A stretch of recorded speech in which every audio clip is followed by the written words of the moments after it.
So Samsung just launched their new foldable phone, and I'm actually pretty glad to say this is a new product from them I really like, because if you're from around here, you've been watching this channel at least for a couple of months, you know I've had quite a few issues with the frame by Samsung. It's a product I don't recommend and I really don't like that much. But this, on the other hand, is an incredible phone and actually feels like an upgrade for a generational change towards foldable phones. Let me explain to you why I think that and why I also believe this might be the best foldable phone, period. First, what can you find under the hood in this phone? Well, there's two versions. You can find one that has 12 gigs of RAM and another one that has 16 gigs of RAM. I honestly wouldn't pay the additional bucks for the 16 gigs of RAM because you can use the Samsung function for RAM Plus, where you can add 12 digital RAM towards the 12 physical you have. So I don't see any sense in actually purchasing the 16 gigs of RAM,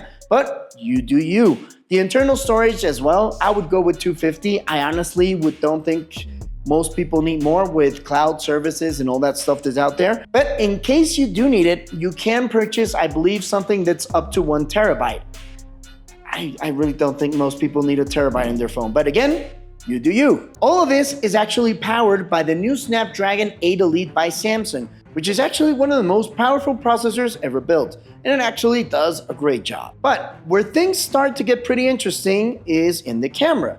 And not only the camera array that now is at least flagship level, maybe from a year behind, but at least we can call it flagship level because it does come with the 200 megapixel sensor in the main camera. You do have a 10 megapixel zoom lens, which only goes towards 3x, but again, I think that's okay. And you do have an ultra wide that does 12 megapixels. It could be better, but it is flagship level, especially with the image processing that the Snapdragon 8 Elite gives you. So not bad at all. But actually the best change towards the cameras is not even that. It's the camera inside the phone. Finally, Samsung removed that absurd camera underneath the display.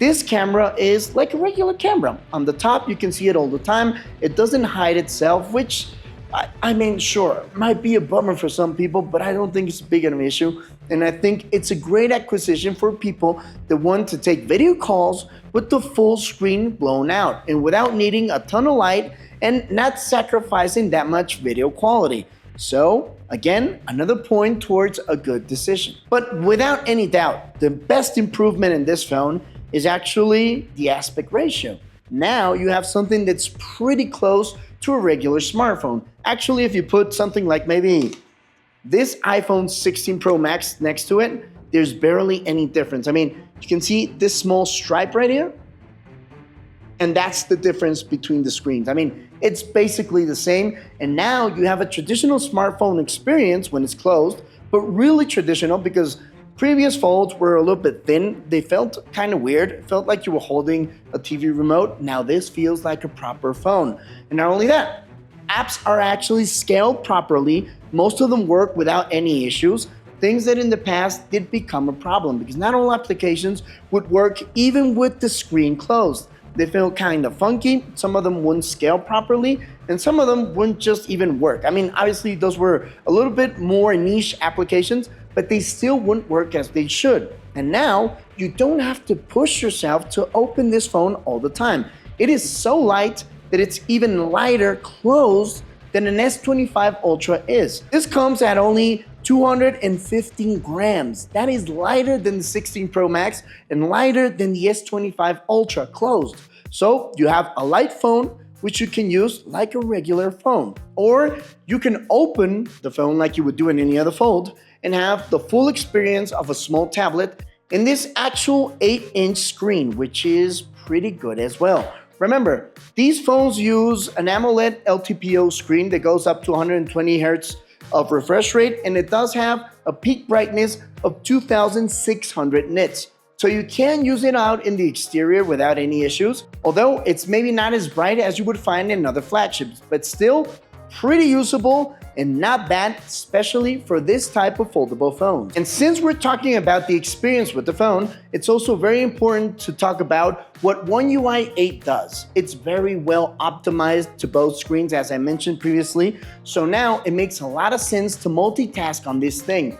use 2 windows at the same time, use 3 if you want. All of them scale perfectly, they look beautiful, they respond immediately, and it feels like a full experience compared to other generations where maybe it felt kind of lagged, it felt kind of slow, or maybe just didn't scale properly. These do a great job and it feels like a much better experience that you would find in previous generations. I really like that you can whether choose you want a regular phone or you want maybe a tablet phone. Obviously, having such a thin and light phone has a couple of caveats.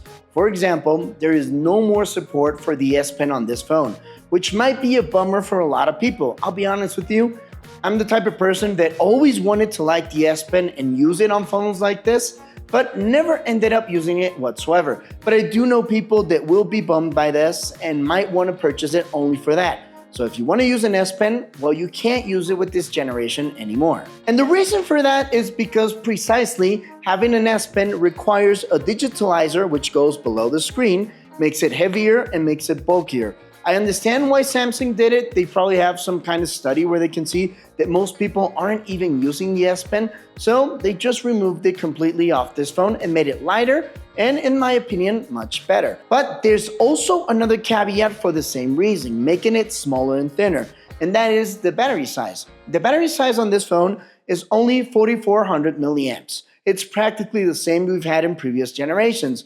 Although I'll be honest with you, after using it daily, I've had no issues going through a full day. I guess between maybe 10 and 11 p.m. I get between 15 and 20% battery left, which is not bad. Again, I only charge it once a day and it's ready for the next day with a full charge. So at least for me and my usage, there is no issue because I do social media full time. Now, another thing that actually makes no sense to me, and I understand maybe why Samsung's been playing it safe for maybe quite a couple of years, is actually the charging speed. You can only get 25 watts of charging speed on this phone, but being such a small battery means you can get up to 50% charge in only half an hour. It's not bad. In case you ever need it, half an hour and you got half the charge on your phone. So I don't consider it a deal breaker, but it might be for some people, so that's why I'm actually mentioning it. I honestly didn't expect to like this phone that much, but it finally feels like the experience we always thought the first folds were gonna be. Having a regular smartphone on the exterior and having a tablet whenever you want it. Not having to have a tablet because the front of the phone simply doesn't work that well. So finally, Samsung delivered on a promise that's taken 7 generations. I'm not trashing them, I'm not bashing them. I understand why it took that much time, but this is the generation where it finally feels like it's come true. Another thing I forgot to mention also is the crease is actually decreased because you can't really see it that much or even feel it that much compared to other generations, which is also a great thing. But something that did happen with this phone, it went up $100, which depending where you live might be a different situation because of the conversion rate and all that stuff. But $2,000 approximately is what you're gonna have to set yourself back in case you want, in my opinion, the best foldable phone out there right now.